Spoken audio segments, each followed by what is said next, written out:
Clarence was driving down the highway on his way back to Idaho. The semester had just ended, and he wanted to get back home to visit his mother. She was starting to get up there in age, and she hadn't been doing great since his dad passed away last fall. He knew that there might not be many more chances for him to get back to his childhood home and visit with her. As bummed out as he was about missing all the huge end-of-semester parties, he knew that this was more important. He had to remind himself that there were always going to be big college parties, but that Mom wasn't always going to be around forever. His sister had moved back in with his mom after their dad passed away, and that gave him some relief. He liked the idea of someone being there in case there was some kind of emergency. The drive was a long one, about 600 miles from the campus where he'd been going to school for the last 3 years. As a broke college student, he was pretty short on cash and couldn't afford to fly, so this was his only option. His little hatchback got about 45 miles to the gallon, so it wasn't going to cost him much for the entire round trip. He had a free place to stay in his old room, and he knew that his mom would be cooking up a storm on the special occasion of his visit. Besides, over the last couple of years, he'd made the trip a handful of times, and it was always smooth sailing. Clarence was only about halfway through the drive, and the sun was teetering on the horizon. Looks like it'll be dark soon, he thought to himself. He was already so exhausted from cramming from finals that he couldn't help but think he should have left earlier in the morning. Night driving wasn't his favorite thing to do, let alone night driving while tired. He was practically in the middle of nowhere at this point on the drive, and so there weren't going to be any coffee shops or gas stations to grab an energy drink anytime soon. Damn it, Clarence, you never think ahead, he thought to himself. Clarence never really thought things through. He was always flying by the seat of his pants. If he wanted to go somewhere, he just went without thinking too much about it. If he wanted to do something, well, there was really no stopping him. Sometime in the afternoon, he decided he was heading home to visit, and he just grabbed a few changes of clothes and hit the road. Maybe I'll just roll down the window for a bit, he thought. That ought to do the trick. He cracked the window slightly and felt the air rush across his face. "Oh, hell no," he said. "It's fucking freezing out there." He forgot how quickly the weather changed when heading up north. Maybe I'll just call Mom and Liz and see how things are going. Let them know not to wait up. The phone rang a few times and Liz answered. "Hey, little bro, where are you?" she asked. "Don't be mad, but I'm only about halfway," he replied. "Dude, are you serious?" she asked. "Yes, I'm sorry. I got a little bit of a late start, you know me. I'll be there in a few hours. I just wanted to tell you and Mom not to wait up." "All right, you better be here when I get up in the morning. Mom's gonna make her famous pancakes, and you don't want to miss out on that," she said. "Don't worry, I wouldn't miss out on that for anything." "Can I talk to Mom?" he asked. He didn't get a response from Liz. The phone suddenly lost service. That's strange, he thought. The service has always been a little spotty out here, but I never completely lost service to 0 bars before on this trip. Clarence continued down the dark highway, blasting some music in hopes that it would keep him alert. Suddenly, out of nowhere, he felt something strange that he'd never felt before. His muscles tightened and his vision went blurry. It was almost as if he were completely frozen and couldn't move. A bright, white light flashed in his eyes, practically blinding him. Everything stood still. It's like he was just frozen in time and space. He was aware of where he was and what he was doing, but everything was still and silent. After a couple of seconds, everything went back to normal. His hearing and his vision came back, and he was able to move. He closed his eyes tight for just a second, so as not to lose sight of the road for too long, and shook his head hard. He felt normal again. What the hell was that, he thought. Did I just have a seizure? He said to himself. Clarence shook his head again and focused on the road. A few minutes later, he noticed something up on the left-hand side of the highway. He could see some bright lights in the distance. As he got closer, it appeared to be a building. Some kind of restaurant or something with cars parked out front. What the hell is that, he thought. I've made this trip plenty of times and I've never seen this place. After what just happened to him, he figured it would be a good idea to pull over and get some air. Maybe see if this place had any good food or drinks. He pulled into the parking lot and found the space. He shut the car off and stepped out into the cold night air. Clarence was at a loss for words. In all this time he'd driven down the stretch of highway, he'd never once seen this building. It wasn't a small place either, not something you would miss time and time again. The sign on the outside said, "The Hideout." There was a large red flashing sign that said, "Open." It looked like some kind of hole-in-the-wall dive bar. Okay, maybe I did have a seizure and I'm just imagining all this. Oh well, real or not, I need a damn drink after what just happened, he said. He looked down at his phone and it was completely non-responsive. Fucking great, he thought. Clarence walked up the 3 small steps that led to the door and slowly turned the knob. With a little force, the door jerked open. Sure enough, that's exactly what this place was, some kind of little dive bar. The walls were covered in pictures of celebrities and posters of booze. Booths lined both sides of the bar, and tabletops were scattered throughout the middle. The lights hung low and were dimly lit. It smelled like smoke and hard alcohol. The place was pretty lively for being out in the middle of nowhere. Girls were dancing to some kind of 80s rock music, while some of the guys had formed a group and were just drinking and laughing. It was like one of those beer commercials where everyone was having the time of their lives. There were 15 to 20 people in total spread out throughout various parts of the bar. Some of them were together, a few of them were just sitting alone. A group of girls was on the dance floor getting a little bit wild. Clarence felt out of place. "Hey man, what's happening?" a voice shouted over the music. He turned and a guy was standing there with his hand outstretched. Clarence reached out his hand and shook it. "My name's Rob," he said. "You new around here?" he asked. Yeah, I guess you could say that. I'm Clarence. I was just driving and needed to make a pit stop." "I've never seen this place out here before," he said. "Really? This place is great. Good music, good people, quite a bit of drama going on some nights, but hey, what's a good bar without drama, huh?" Rob asked. Yeah, I suppose," Clarence replied. "Got a few friends I want you to meet," Rob said. "Couple of nice girls, too." He smiled at him and winked. Clarence followed him over to a group of 4 people, 2 girls and 2 guys. "Hey, everybody, this is Clarence. He just got here from out of town." The guy on the right looked up and smiled. "Hey, nice to meet you, man. My name's Tommy," he said. The blonde girl next to him smiled and introduced herself. "I'm Becky. It's nice to see a new guy around here," she said as she reached out and touched his arm. "This is Ted and that's Cynthia," said Rob. Ted just looked at him and nodded, while the girl just stared down at her drink. Don't worry about them. They've been arguing all night," Rob whispered. "See that hot brunette over there? Ted got busted texting her, and now there's a fucking mess." "I told you, man, this place gets a little weird sometimes," said Rob. "Oh, nice to meet all of you. I think I'm gonna go get a drink," Clarence said as he slowly stepped away from the table. "All right, bro, grab me a brew while you're over there, huh?" Rob asked. Everyone at the table suddenly shot a look at Rob. Even Cynthia, who hadn't looked up the entire time, was staring wide-eyed at him. "Stick to the damn script," Tommy said in a demanding tone.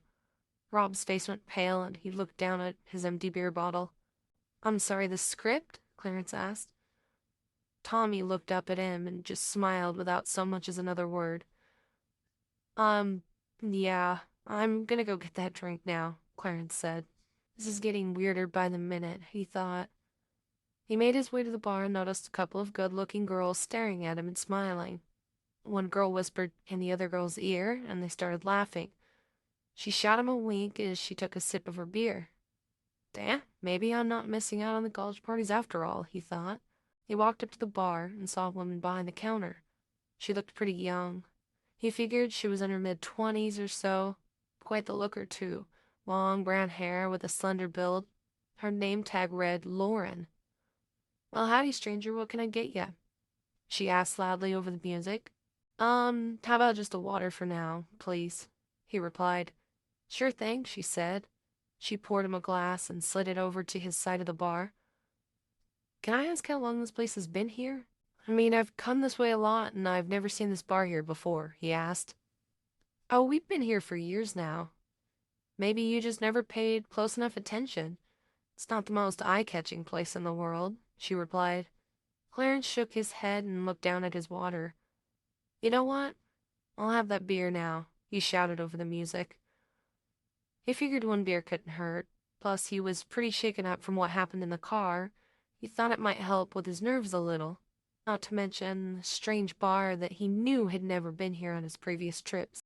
No matter what this girl told him, he knew this place had never been here before. Which meant that the pretty girl behind the bar was either crazy or she was lying. She didn't seem crazy to him, so that only meant one thing. Why would she lie to me? This isn't making any sense, he thought. Not only was the bar not here before, but there was a strange feel to the place. The bar felt like a movie set or something. Everything was starting to feel like it was almost staged or scripted. It just didn't feel right to him, but he was intrigued nonetheless. Lauren, huh? Well, that's a pretty name, he said. Yep, that's me. And who might you be? She asked. My name's Clarence, he replied. What brings you all the way out here, Clarence? She asked. I was on my way home to visit my mom from college. I had a bit of a strange experience on the road, and suddenly, here was this place. Almost like there was some kind of connection. Clarence furrowed his brow, just now realizing that what happened to him in the car could very well have something to do with this strange place. She stared at him for a moment in silence. The look on her face told Clarence that she was in some kind of trouble. She shook her head. Let me get you that beer, she said. After a couple minutes, she came over and handed him the bottle. It was wrapped in a napkin for some strange reason. He'd never been handed a beer by a bartender with a napkin wrapped around it. Clarence unfolded the napkin and there was something written on the inside. The napkin read, "Get out of here now while you still can."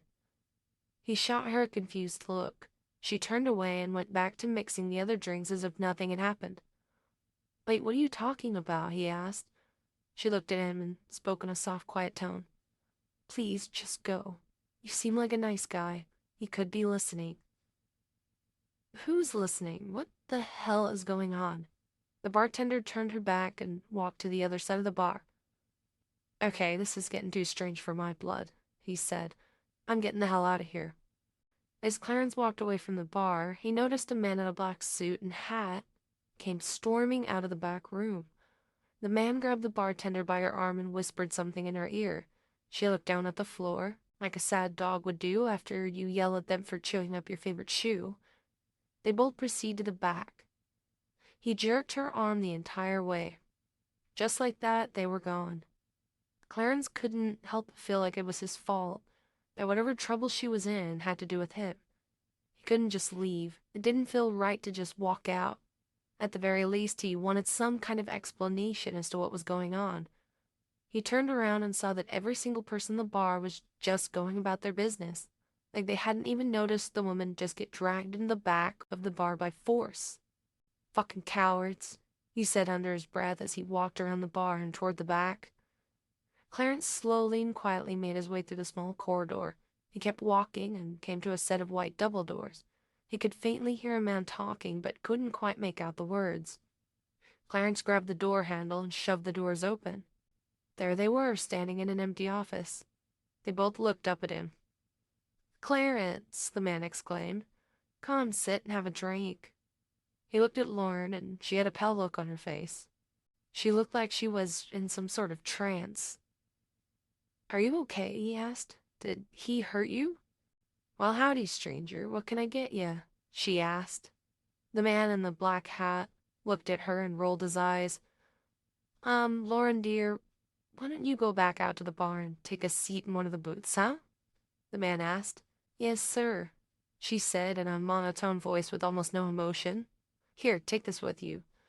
We're going to be making some changes, dear, he said as he handed her the big notebook. She walked out of the room and closed the door behind her. Clarence turned and looked at the man in black. What the hell is this place, and who the hell are you? Clarence asked in a forceful tone. Clarence, take a seat and pour yourself a drink, said the man in the hat. I'm not doing shit until... Clarence was interrupted. I insist, said the man in the hat, in a soft tone. Clarence sat and poured himself a drink. He realized that the man had some kind of control over him, some kind of control over his mind. Now listen, I'm old, Clarence. Very old. I've been around for centuries, you see. When you get to be as old as I am, you get bored. For the last 800 years, I've seen it all. War, famine, plagues. Don't get me wrong, that was all fun, but things just aren't the same anymore. All the modern medicine and treaties, you people really know how to dull things down. That president you guys had was quite the laughingstock, though. You know the one I'm talking about. The orange one with the silly fucking hair. He kept things interesting for a while. He really shook shit up and turned you humans on each other. However, since he left office, things have been so damn boring lately. The pandemic had me laughing out loud, but that dried up too. I mean, I'm only halfway through my life and I've seen so much. I'm dreadfully bored, Clarence, and that's why I created this place. The Hideout. Catchy, huh? An alternate dimension to bring you sorry bastards and create my very own entertainment. I have to say, I do love the sitcoms and rom-coms that you humans put on television. They gave me a great idea. Why not create my very own show? People can fall in love, then cheat on each other. Something crazy can happen that involves all of my characters. Fights can break out, and intense drama can ensue. Just imagine the endless possibilities. Everyone gets their own script and we'll mix things up so nobody gets bored. Now, I know you felt it. The tense muscles, the blurry vision, and the blinding white light. That was just you transitioning over to our side. I'll admit it's not subtle, but as far as my powers go, it was the best I could do. Once you saw the bright lights of the bar, you couldn't help but stop. The trap was set, and don't worry, Clarence, more will be coming. Coming here, where you'll all get to stay and be my puppets. Hey, look on the bright side. I plan on you and Lauren having a romantic relationship in season 2. I could tell by the way you looked at her at the bar that you lusted after her. You humans and your vices never cease to amaze me. I might get bored and have her break your heart for one of the other guys, but hey, who knows? That'll be the fun part. Changing things and mixing things up. That should prevent me from getting bored for a while. Then when I'm all done, I'll grind you all up and feed you to my children. My kids do love fresh meat, the man in the black hat smiled. Fuck you. What the fuck are you? Clarence yelled. Wow, look at you, resisting my spell. Somehow that bitch Lauren did the same. Tried to tip you off somehow. But she's back now. I'll have to be a little more cautious with the two of you. All of the others seem to have no trouble following my every command. Well, Clarence, here's your script. The man pulled out a large notebook from his desk with the name Clarence, Season 2 on the front. Clarence reached out and took the notebook from his hand. Now you go out and tend the bar, and for God's sake, stick to the script, would you please? We should have more guests arriving soon. Make them feel welcome, said the man in the hat. Yes, sir, Clarence replied as he smiled and walked out of the room. Janice and Becky pulled into the parking lot of the desolate dive bar. It's not the prettiest place in the world, but after what just happened in the car, I think we could both use a break from the road, Becky said. Absolutely, and that was so strange, Janice agreed. They walked into the bar and were met with gazes from 30 or so patrons. A handful of men smiled and looked them up and down. A few of the women glared as if they were intruding on their territory. After a second or two, everyone went right back to their business. The two made their way to the bar. Behind the counter, serving drinks, was a tall, good-looking, dark-haired man wearing a name tag that said, Clarence. Maybe this place isn't so bad after all, said Janice. The man looked in their direction with a smile, as he ran a towel over the bar top. Well, hey there, strangers. What can I get you? He asked with a smile.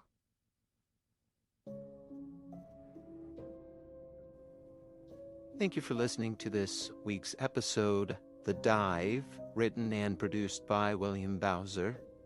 If you'd like to hear more dark and twisted tales, please like and subscribe wherever you get your podcasts.